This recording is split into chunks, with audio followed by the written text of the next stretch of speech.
got to take this deal. We got to take a leap of faith in the House. We have to encourage our House of Representatives on the Democratic side to gather and take a leap of faith that they will do this in the Senate. This isn't about jobs for who's going to get reelected. This is about real people. Now, I've shown you the building. I've told you what's going on in there. And I've shown you a chart. But first, before we do anything else, I want you to get your cell phones out because I want to know what you think of this issue.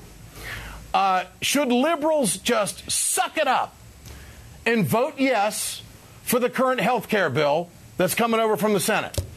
Text A for yes and B for no to 622-639. I'll bring you the results later on in the show. Now, I want to ask you another question. I've told you what's going on in the building. I've given you the chart. Hey, I got a neat prop tonight. I've given Dennis Kucinich 7 reasons because of this chart. But I'm going to give the audience tonight 2 reasons of why I believe that you should call your representatives if they're Democrats, because Republicans aren't in this game anymore. They're not for reform. They don't want it. It's done. This is the Democrats being Democrats.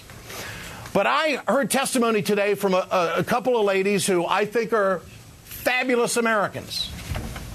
And they are 2 walking, talking humans, Americans, law-abiding, tax-paying, mama-loving citizens that got sick.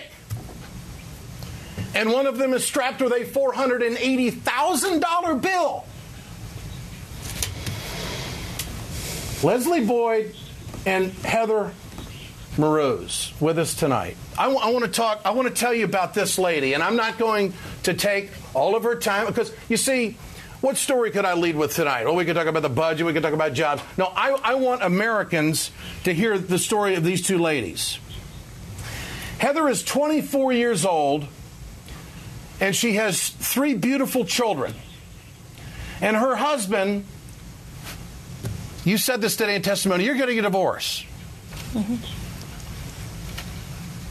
What happened? From the beginning? From the beginning. What happened? Well, we had decided to get married. Like any normal married couple, try to have children. Found out we were pregnant. We were excited. You know, the greatest joy in the world to have another life. He had a great job. I also had worked at the time, too. We found out we were having twins. Exciting. Yeah. Exciting and scary and everything else. Throughout the whole pregnancy, it was really rough. It was really hard. Come to find out, you know, in the beginning part of our pregnancy, my husband lost his job. And at that point, we were panicked. We were scared, figuring out what to do from there. We had called, you know, the HR department in his company and everything, and they assured us that everything will be fine. COBRA will take over, but for the time being, direct pay, United Healthcare. And they would cover us all the way through the pregnancy. Well, we thought everything was okay. You know, time passed a little bit further.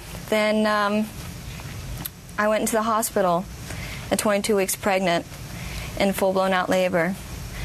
I had to stay in the hospital as long as I can and hold those babies in as long as I can. In the meantime, I'm sitting there thinking in the back of my mind, what's next? Okay, I don't know, you know, if my husband's going to be able to pay our next insurance premium of $1,260. I don't know if... $1,260 a month, and then you lost that. Yeah. You lost your insurance. After we had the birth of the twins, I walked into the doctor's office, and they told me my insurance policy was canceled, and I didn't understand why. Okay, and the bills came in.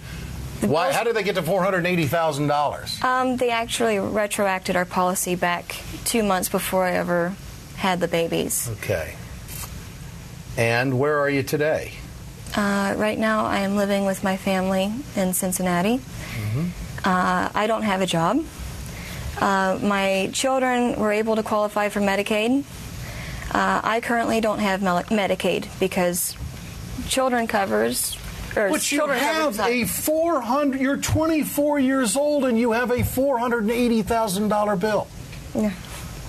And if we had universal health care coverage, you wouldn't have this problem. Correct.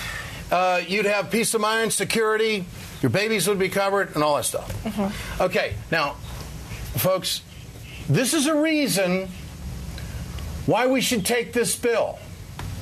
Because if we took this bill, this 24-year-old lady would not be in this situation right now.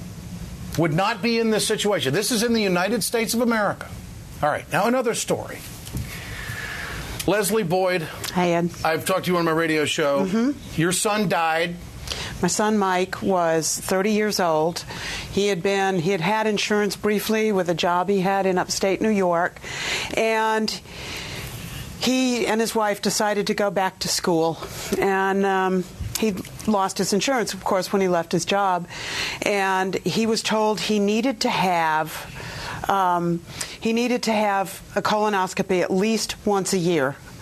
And in his medical record in Savannah, Georgia, it says patient needs a colonoscopy but can't afford it.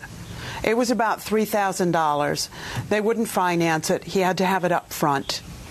So he didn't get the colonoscopy, and he got sick, and they still didn't do anything. And he got sicker, and they still didn't do anything. And when he was down to about 112 pounds and vomiting fecal matter and in renal failure, they finally took him into the hospital. And by then his cancer was stage 3. And he was sick for a long time. He had chemo, he had radiation, he had a second surgery. They gave up on him in Savannah. I did not. I called every cancer care center on the East Coast, and they all said, we can't take any more patients. We're so overwhelmed with people with stories like yours, we can't take any more. Well, finally, Duke University Medical Center, Dr. Herb Hurwitz took him on.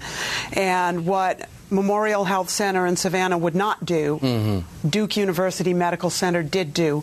They gave him more chemo. They did everything to fight for his life. But in the end, it was too late. If he had had a colonoscopy, do you think he would be alive and with you today? I think he'd be a living, breathing taxpayer right now. Okay.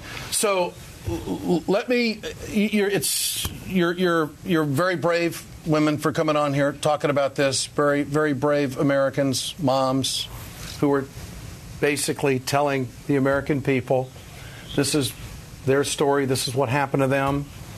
It could happen to your family, it could happen to your grandkids, it could happen to your children. But I want you to consume this and call your representatives and call Dennis Kucinich, his office, and tell him that you know that he's not going to get everything that he wants in this bill, and neither is Ed, that fat, red-headed, tax-paying citizen. But there's enough evidence and there's enough material in this bill that convinces me that these two stories would be greatly affected and someone would not have died if we had had this legislation in place. So I not only came forward tonight with one example, but two, and 7 bullet points. And when Alan Grayson says that Americans are dying, he's not lying to the American people. We have evidence that that's one of millions of stories that's out there across America. I am begging the liberal left tonight. I am begging the blog sphere. I am begging everybody who supported Barack Obama to take this deal. It's not perfect. There's not going to be every perfect deal. This president wants this bill. This president deserves our support. Let's put the hoses away. Let's put the billy clubs away. Let's put the nightsticks away. Let's put the taser guns away. You know, all that stuff they used back in the Civil Rights March that we just had an anniversary for not long ago. Let's stop doing this, Democrats. It's time to move forward. Barack Obama won the election. He deserves our support at this point. And these mothers deserve a better outcome. This is why this legislation has to pass. And I don't care